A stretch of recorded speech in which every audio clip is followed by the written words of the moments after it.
Lumière sur le festival Coup de Conte en Côte d'Or qui fête ses 30 ans cette année, orchestré par la médiathèque de Côte d'Or. Le festival démarré le 14 septembre s'apprête à vous offrir son bouquet final pour cette édition anniversaire articulée autour du thème Grain de folie. Et la folie sera à son comble dimanche à la bibliothèque de Quetigny. On découvre le programme avec Véronique Brézeau, directrice de la bibliothèque municipale de Quetigny. Bonjour. Bonjour. Alors c'est vrai que chaque année, à l'automne, le festival Coup de Conte envoie des conteuses et des conteurs sillonner les routes du département pour partager leurs histoires avec le public. Quelles conteuses et conteurs vous apprêtez-vous à accueillir dimanche à la bibliothèque de Quetigny ? Plusieurs conteuses et un conteur, ce qui est très nouveau puisque d'habitude nous avons droit à un seul spectacle. Mais c'est un après-midi de folie puisque le thème est grain de folie, donc voilà, il ne pouvait pas en être autrement. Donc en fait nous aurons le plaisir d'accueillir deux conteuses, Julie Boite et Myriam Pellicane, et un conteur, Pascal Tétard, voilà, qui se succéderont au cours de cet après-midi.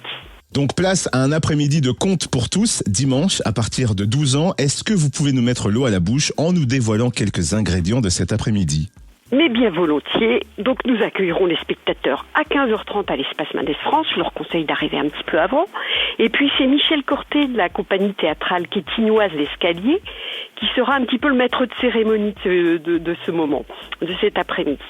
Donc il aura à nous présenter les conteuses, le conteur, mais surtout il nous rappellera par des anecdotes ou par des souvenirs ou même des devinettes les 30 ans du festival.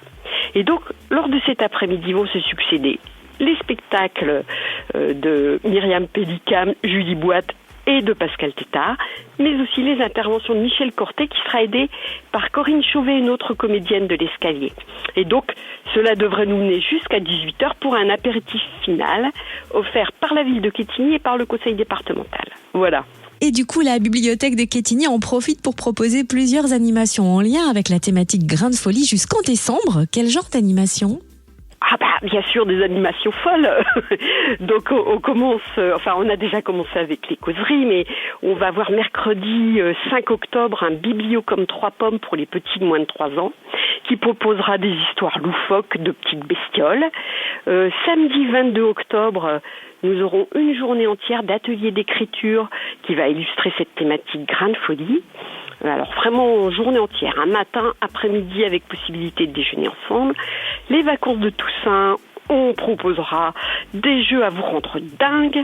Et puis le dimanche 13 novembre, parce que la bibliothèque est ouverte un dimanche par mois, nous aurons un ciné-jeu loufoque. Et puis nous terminerons par le spectacle des Mégastars, qui est une compagnie très très folle dingue, qui nous proposera une vraie fausse lecture musicale intitulée « Je n'ai rien à vous dire ». Et comme ça bouge beaucoup à la bibliothèque de Quetigny, il y a aussi des animations à l'espace public numérique, les mercredis du web et l'atelier du web dans mon café. Véronique Brézeau, vous qui êtes la directrice de la bibliothèque, pouvez-vous nous présenter ces ateliers ? Oui, bien sûr. Alors, le mercredi du web, c'est simple. Les enfants viennent une fois par mois pour jouer à l'espace numérique. Ils peuvent jouer sur la Switch, à Mario Kart, Super Mario Party ou d'autres jeux plus collaboratifs. Et puis, même pendant les vacances de Toussaint, on aura également un moment de jeux vidéo dingo. Et puis, quant au samedi du web, le principe est simple. C'est venir échanger avec d'autres personnes sur ce qui coince en informatique. L'animateur numérique est là pour tenter de trouver des solutions. Et d'une façon plus large même, il accueille tout au long de la semaine, pas seulement sur ce moment du samedi, mais tout au long de la semaine, sur des rendez-vous individuels, il accueille les personnes qui ont des problèmes avec leur démarche. Parce qu'il y a de plus en plus de démarches administratives en ligne, donc il l'aide beaucoup. Et puis il fait même des petites formations sur les ordinateurs, les smartphones aussi. Voilà. Et est-ce qu'on peut évoquer les rendez-vous réguliers de la bibliothèque de Quetigny, même si ces ateliers dont on vient de parler en font aussi partie, mais je pensais aux causeries littéraires et également à votre atelier d'écriture. Alors, l'atelier d'écriture donc reprend à cette journée du 22 octobre. Et puis, quant aux causeries, elles ont lieu le jeudi soir toutes les 6 semaines environ, pour permettre de lire quand même. Et puis, donc les lecteurs et les lectrices partagent des coups de cœur. Et en ce moment, nous nous sommes lancé un défi un petit peu fou. C'est tous les ans à la même époque, on lit une vingtaine de premiers romans d'ici le mois de décembre. Et puis on élit notre prix Cousy. Et on est déjà à la 7e édition du prix Cousy. Et c'est très très motivant de lire des premiers romans parce que les auteurs sont tout neufs et on a des textes qui sont parfois magnifiques. Voilà. Oui, donc en gros, il ne se passe pas une semaine sans qu'il y ait quelque chose à la bibliothèque municipale de Quetigny. Alors où est-ce qu'on peut suivre toute l'actualité, tout le programme de la bibliothèque ? Alors, vous pouvez trouver toute cette actualité sur le site de notre bibliothèque en tapant simplement Bibliothèque de Quetigny. Mais pour les gens qui voudraient avoir plus d'infos, on peut aussi s'inscrire à notre newsletter en allant sur le site de la ville de Quetigny. Et puis, vous trouverez un petit menu qui vous permet de vous inscrire à plusieurs newsletters. Celui de la culture, celui de la bibliothèque, celui de l'école de musique. Voilà.